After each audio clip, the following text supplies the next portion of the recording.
Welcome to టీవీ24 news.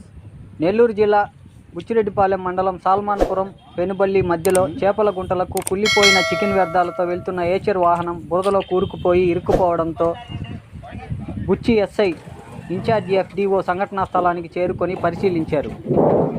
ఈ సందర్భంగా ఇన్ఛార్జి FDO మాట్లాడుతూ కోవూరు ఎమ్మెల్యే వేమిరెడ్డి ప్రశాంతిరెడ్డి ఆదేశాల మేరకు నవంబర్ దాటిన తర్వాత చికెన్ వ్యర్థాలపై కట్టుదిట్టమైన చర్యలు చేపట్టామన్నారు. అయినా ఈ చికెన్ వ్యర్థాలను చేపల గుంటలకు వేయడానికి సాహసం చేస్తూ ఎమ్మెల్యే మాటను కూడా లెక్క చేయకుండా తరలిస్తున్నారు. ఇకపై ఎక్కడ చికెన్ వ్యర్థాల బండ్లు కనబడినా ఉపేక్షించేది లేదన్నారు. పట్టుబడ్డ బండ్లను సీజ్ చేసి తరలించే వారిపై కఠిన చర్యలు తీసుకుంటామన్నారు. ఇలాంటి మరిన్ని సరికొత్త ఎక్స్క్లూజివ్ వార్తల కోసం మన టీవీ24 న్యూస్ ఛానల్ ఒక లైక్ చేసి సబ్స్క్రైబ్ చేసుకోండి. ఎప్పటికప్పుడు సరికొత్త ఎక్స్క్లూజివ్ వార్తలతో టీవీ24 న్యూస్.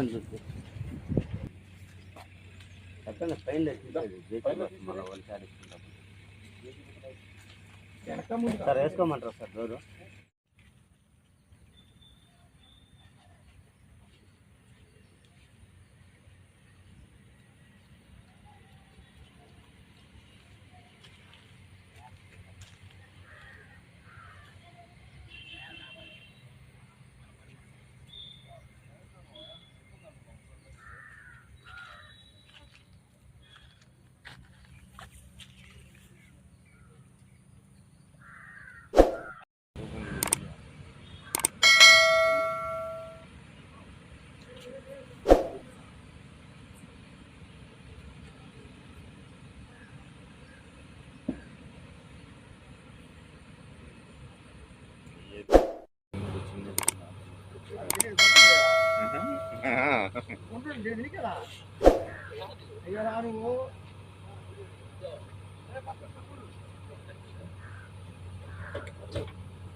మాటలు ఉపయోగిస్తాము. మేము మా పని మేము చేస్తున్నాము. మీ పని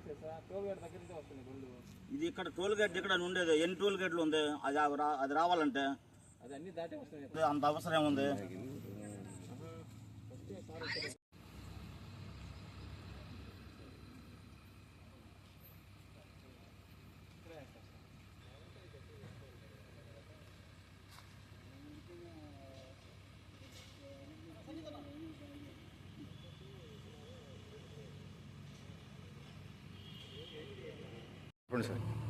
నా పేరు పొట్టయ్య. నేను FDO ఇన్ఛార్జి. నేను ఇక్కడ బుచ్చిరెడ్డిపాలెం. నేను వెంకటాచలం కూడా నాకు రెగ్యులర్ వెంకటాచలం. నేను ఇక్కడ 2 స్టేషన్లోనే చూసుకుంటున్నాను. ఇక మనకి చికెన్ వేస్ట్ అనేది ఇక్కడ ఆక్వా రైతులకి చికెన్ వేస్ట్ అనేది చాలా రోజు ప్రయత్నంగా జరుగుతుంది. ప్రభుత్వం మారిన తర్వాత దీన్ని చాలా వరకు అరికట్టగలిగాము. నాకు ఇక్కడ స్టాప్ ఇక్కడ ఎమ్మెల్యే గారు వచ్చారు కదా, మన ఎమ్మెల్యే గారు కోవూరు నియోజకవర్గం ఎమ్మెల్యే గారు మనకి ఈ చికెన్ వేస్ట్ దృష్టి మీద అని వెళ్ళిన తర్వాత మేడం గారు దాని మీద పరిశీలించి ఈ చికెన్ వేస్ట్ని నిలుపుదల చేయడానికి చాలా కృషి చేసి చాలా వరకు అరికట్టింది. ఇప్పుడు ఈ నవంబర్ 4 వరకు పూర్తిగా మన అక్కడి నుంచి మన చికెన్ వేస్ట్ అనేది ఎక్కడ రానివ్వకుండా కనిపించకుండా ఉండాలని ఉద్దేశం మీద కూడా మేడం గారు ప్రెస్ మీటింగ్ కూడా పెట్టారు. దాని మీద ఇప్పుడు చికెన్ వేస్ట్ అనేది ఆగమన్నా చికెన్ వేస్ట్ అనేది ఈరోజు అనేది మళ్ళీ బయటపడింది. ఇప్పుడు ఇక్కడ మేము వచ్చున్నాము. దీని మీదట ఇవి పోలీస్ డిపార్ట్మెంట్ దృష్టికి తీసుకెళ్ళి అక్కడ దాని మీద కేసు కట్టడం ఇవన్నీ జరుగుతుంది అందరి సమక్షంలో. డ్రైనేజ్ కనిపించకుండా చేయాలని మా ప్రభుత్వం దృష్టి అంతా. అందువల్ల మనం ఎక్కడ కనిపించినా వాటి మీదట నిర్ణయం ఒక సరైన నిర్ణయం తీసుకోవడానికి దాని మీదట డిపార్ట్మెంట్ కానీ మత్స్యశాఖ డిపార్ట్మెంట్ కానీ ఇటు పెనుపల్లి కానీ అక్కడ కాదు సార్ ఎక్కువ